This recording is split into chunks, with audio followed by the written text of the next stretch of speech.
It's time to eat. What are you hungry for? Sit down and get ready to consume an abundance of fantasy football knowledge from Ross Tucker and Joe Dolan. Feed me now. I'm starving. On the Fantasy Feast Eatin' Podcast. Eat, baby. It is the Fantasy Feast Eatin' Podcast presented by DraftKings. I'm Ross Tucker, former NFL offensive lineman, 5 teams, 7 years, bunch of podcasts.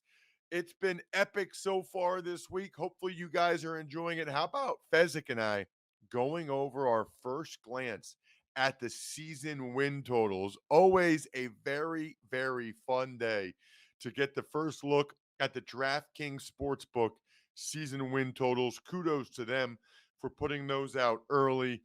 They put them out like March 28th, I think. Took Steve and I a little bit to get to them because we had other things going on, but it was awesome. Check me out, please, on social media at Ross Tucker NFL. Looking to get to 10K. How about Facebook.com/Ross Tucker NFL? I just like round numbers. I got the 10,000 on Instagram. Let's get to 10,000 on Facebook. For any of you that are on Facebook, just like Facebook.com/Ross Tucker NFL. You can always catch all the show's highlight clips over at YouTube.com/Ross Tucker NFL or on Twitter or Instagram at Ross Tucker Pod. The star of this show is Joe Dolan. Has been for a long time. He is one of the owners over at fantasypoints.com, where it's been cool, Joe. Been getting more and more emails from dudes saying that they use the code 22Feast. You guys even have like early bird discounts right now. So they're getting the 22Feast discount and the early bird discount. They're like stacking discounts right now, Joe. Oh yeah, Ross, it's big time out there. It's what people are doing. And we launched a golf product, by the way. So if you're into fantasy golf, Ross, you might have to set up an entire another podcast.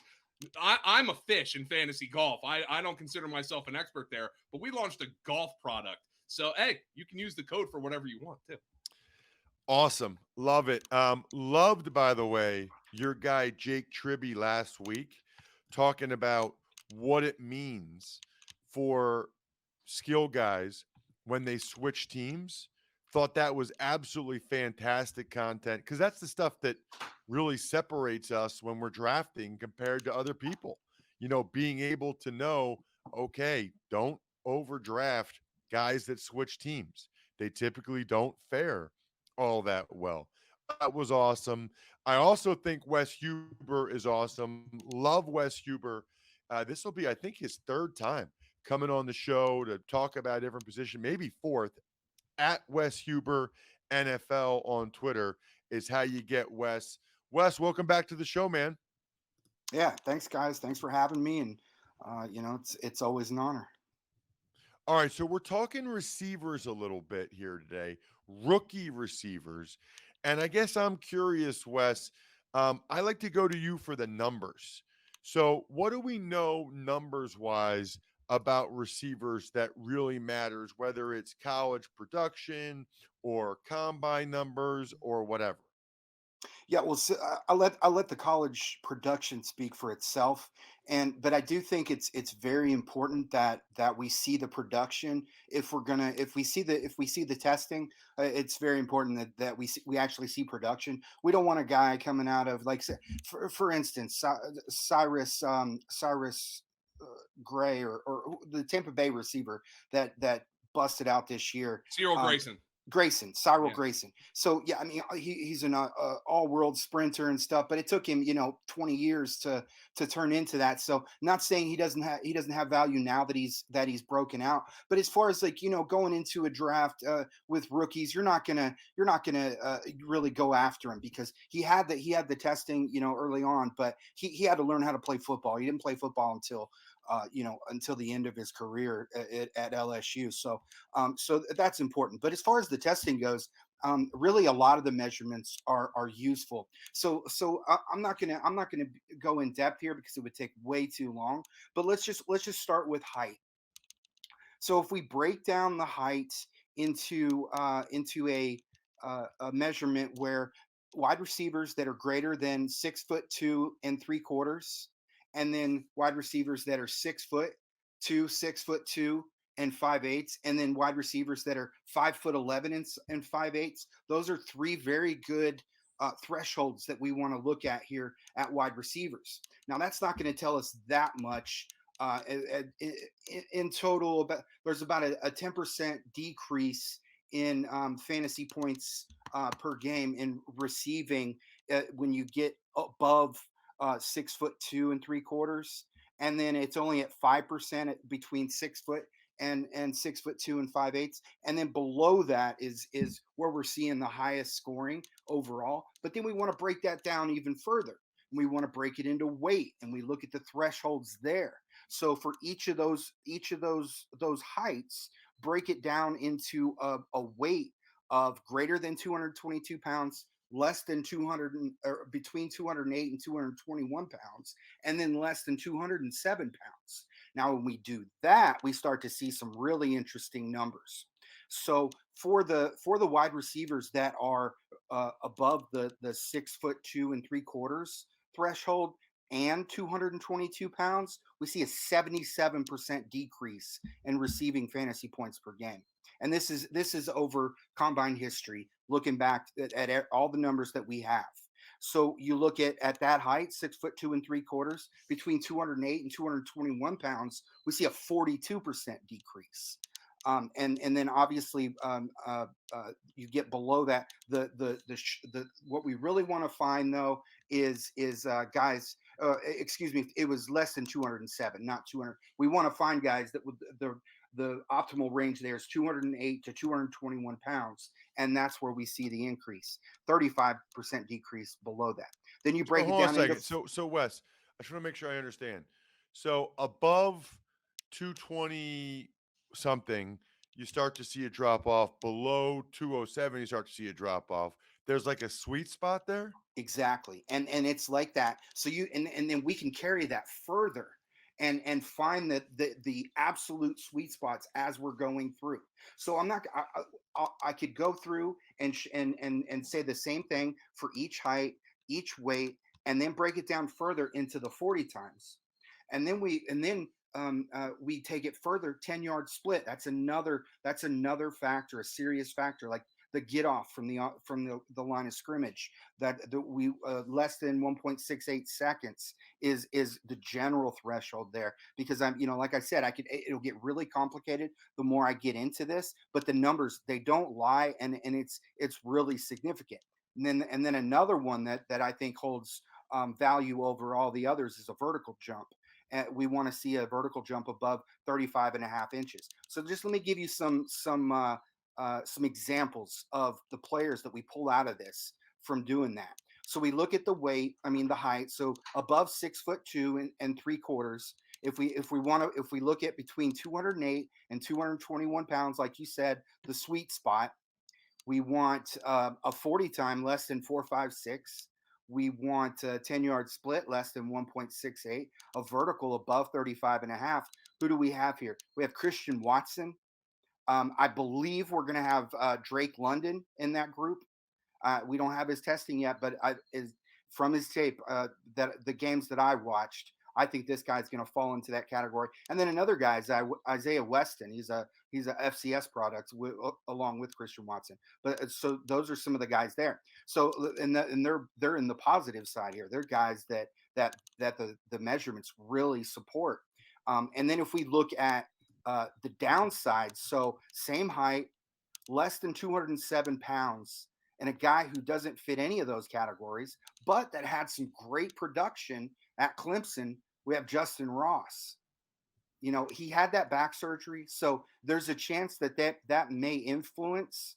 It may have influenced his testing, so that's something to always keep in mind. These aren't like absolute rules, but they're good tools to evaluate players. So let's move down. And by the way, let me just jump in real quick, Wes. I think it's important to note teams do this. Teams have preferred parameters for guys at every position, arm length, because they'll look at it and they'll say, it's like Greg Cosell was on the Ross Tucker football podcast last week. And I think there's like one guy in the NFL that's a starting corner with less than 30-inch long arms, which is what Roger McCreary from Auburn has. There are teams that just say, listen, this guy might end up being a great player, but he falls outside of the parameters of guys that have shown that they're good players in the NFL. We're not going to take him, or we're just not going to take him this high. Mhm. And so I feel like what we're doing, Wes, right now is when you're looking at ADP for these guys, if there are guys that fall within these parameters and you want to take them at their ADP, do it. If there are guys that fall outside of the parameters, then maybe it gives you a little bit of pause at their current ADP.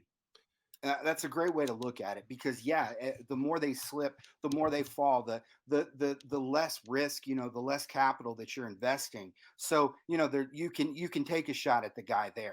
But it's like you don't want to draft a guy that's in the red at his ADP, but then you see the guys that are in the green, you're like, wow, he's worth every bit of that ADP, and that's exactly right. So let me just throw in a couple other examples at you here. So one guy that's really polarizing much of the NFL draft population here, Traylon Burks. So at the 6 foot, between 6 foot and 6'2" and 5/8, and greater than 222 pounds, we have Traylon Burks, and he falls below the 40 time. He's below the 10-yard split, which is good. He was above the 40 time, and he's below on the vertical. So he's a guy that we don't want to pay ADP for. But there's a narrative being passed around though. He's dropping. There's a lot of talk about possible second round pick here. So if that continues, then obviously his upside goes way up for us. We move further down. I got a couple of sleepers here. So between 208 and 221 pounds, we have Kevin Austin Jr. out of Notre Dame, Ty Freifogel out of Indiana. If you remember Freifogel, I mean, he just erupted during the 2020 season. What he did against Ohio State was just nasty. And so his 40 time, I was blown away. Ran a 4.52, so he falls under the threshold, and that's what I was worried about because his high school testing at the Nike opening was actually pretty good as far as his lateral quickness and his vertical. And we saw that again, a good vertical, and then a good 10-yard split here. He's in the green. Two guys that aren't in the green in that category: David Bell, Dontario Drummond. Now, I will say this about David Bell. I get this weird feeling that he's going to be one that bucks the trend because I met him at the combine, very intelligent. I shook his hand as he was passing me by. I patted him on the back. This dude is ripped. I mean, huge. I'm telling you, this guy is and about broke my hand when I shook it. And I shake everybody with this, give everybody a strong handshake. And he about broke my hand. I mean, this guy, he's not playing around. Like, By the all way, Joe, serious. how about your boy Wes looked up Ty Freifogel's testing numbers in high school? You think he does that for just one guy? Wes is an absolute sicko. He does it for everybody, and it's incredible. All his dynasty draft profiles are up at our site, and they all have high school profiles. It's unbelievable. Wes, you love this. Oh, he loves it. Oh, this is. I jump out of bed in the morning, guys. Yeah, I don't know if you've seen the meme, Ross. I've actually talked about this, Wes. You might have seen it. The guy like leaning into the window and his shirt says sickos and he's going, ha ha, yes. Wes is the guy in the sickos t-shirt when he sees high school testing numbers. Ha ha, yes. Well, I'm not going to sit here and say that we can look at high school testing numbers and say, okay, that we know he's going to be good.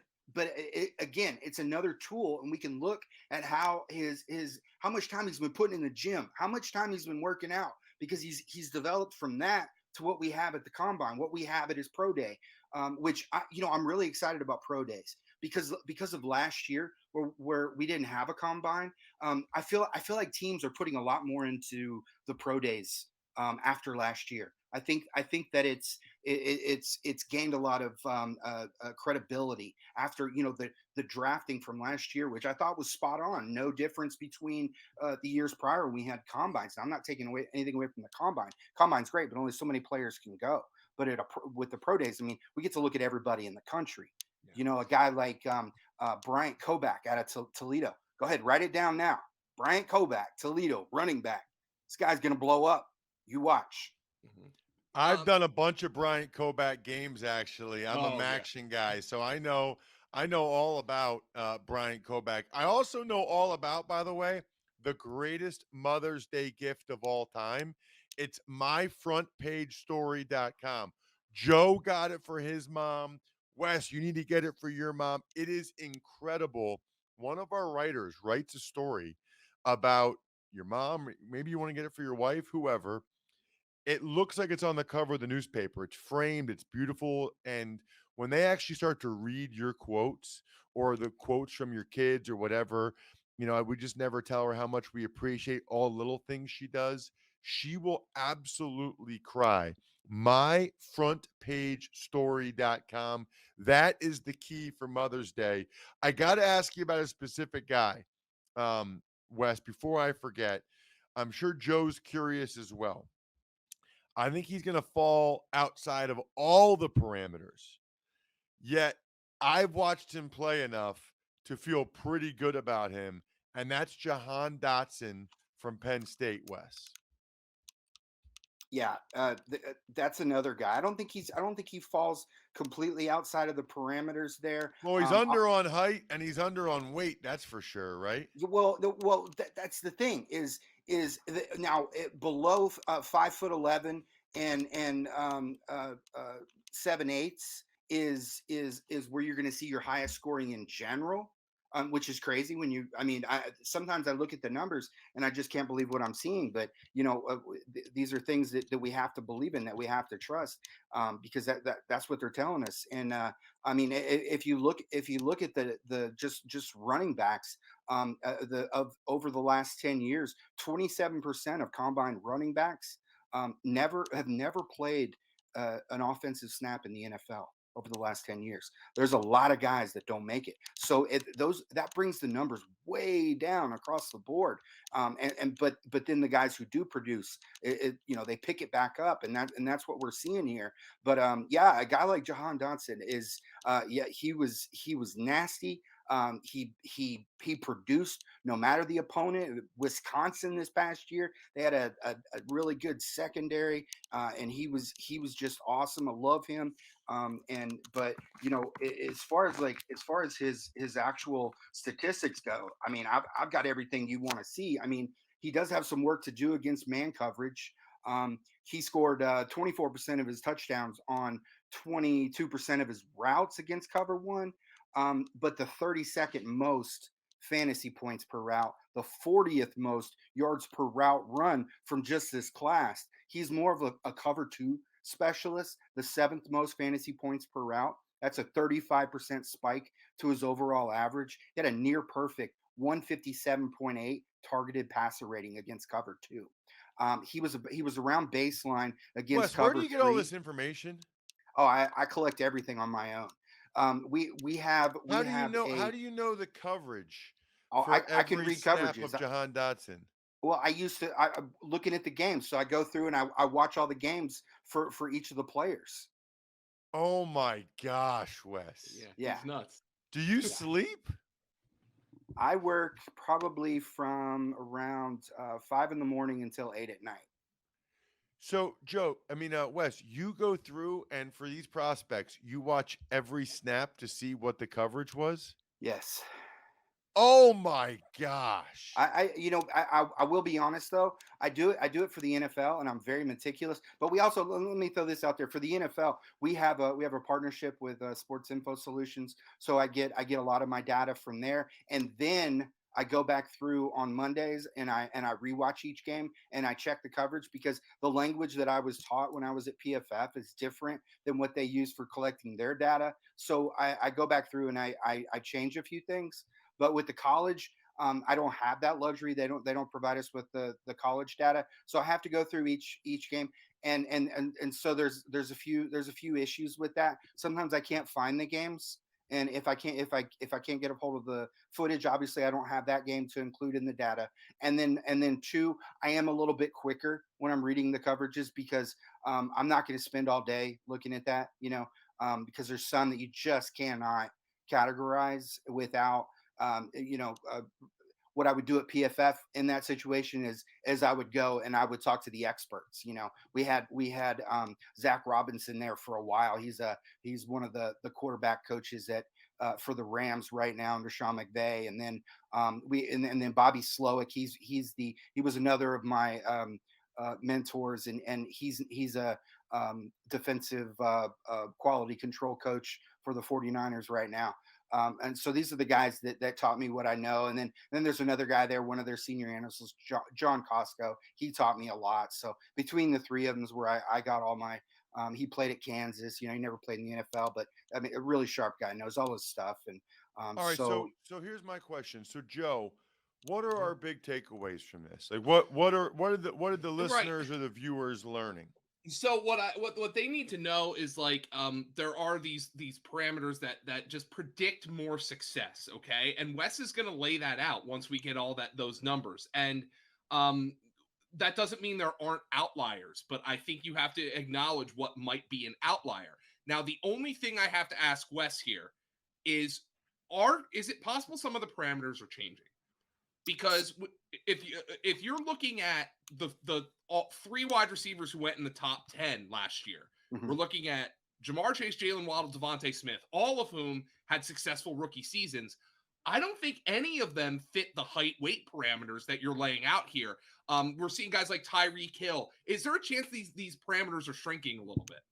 No, see, that's the thing when we're looking at height and weight, those are Mhm. not going to negate anybody. Height and Okay. weight, they do not negate anybody unless you get into the extremes. The extreme height at a really low weight, you can just mark him off the board. You know, Manute Bowl. yeah, exactly. We're not going Yeah. to draft Manute Bowl. But what we do is we break down the height and weight into the categories where we're seeing that success, and we set those aside. Then we start looking at the actual athletic measurements, Great. and those are the ones where we can eliminate players. That's when we start eliminating. Now here it's funny that you mentioned those three because it really hurts the overall product of what I'm trying to put together when guys like Jalen Waddle don't test, because I believe Mhm. Jalen Waddle would have tested around the same as Jamar Chase, um, just as athletic as Jamar Chase, in my opinion. Obviously, a different position, but still, he's just an athletic phenomenon. But we didn't get his testing. He had that ankle, and then with Devontae Smith, I would be really interested to look at his numbers because I'm looking at production over a career, games played over a career, things like that. So I'm not going to look at just one season of data and say, okay, that's a success. We can move on. I'm not saying Devontae Smith's not that. I'm saying that I want to see more production over years and years and years. And I just, if we could get all players to test, it would just be wonderful. Obviously, we don't live in a vacuum, so it doesn't happen. So when we have guys like that, Najee Harris and different guys that can't test for us, and then they go on to the NFL and they produce these crazy numbers, unfortunately, we have to look outside of those players for Right. what we're doing because we can't fit them into any of our categories here. So we do have to limit what we evaluate to what we actually have on hand. Well, we don't have to limit you at all, Wes. We love having you on the show at Wes Huber NFL. You need to be following this guy. Look, I used to talk all the time on the Ross Tucker Football Podcast about sickos or people that are sick or have the disease. You have it. Wes has it. Joe has it at FG_Dolan. I'm at Ross Tucker NFL. Very important. Everybody goes to get more of this kind of information to fantasypoints.com. Use the code 22feast. You will be very, very happy that you did. Outstanding stuff, Wes.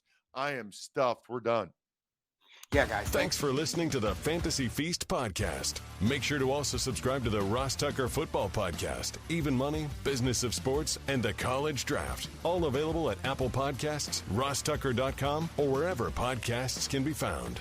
A lot of times on the show, I mentioned DraftKings. Here's what you need to know. You got to be 21 or older, New Jersey, Indiana, or Pennsylvania only. New customers only. Restrictions apply. See DraftKings.com/sportsbook for details. Gambling problem, call 1-800-GAMBLER, or in Indiana, 1-800-9-WITH-IT. By the way, if what I was talking about included a deposit bonus, doesn't always, sometimes it does. Deposit bonus requires 25 times playthrough, and deposit bonuses are paid out in site credit.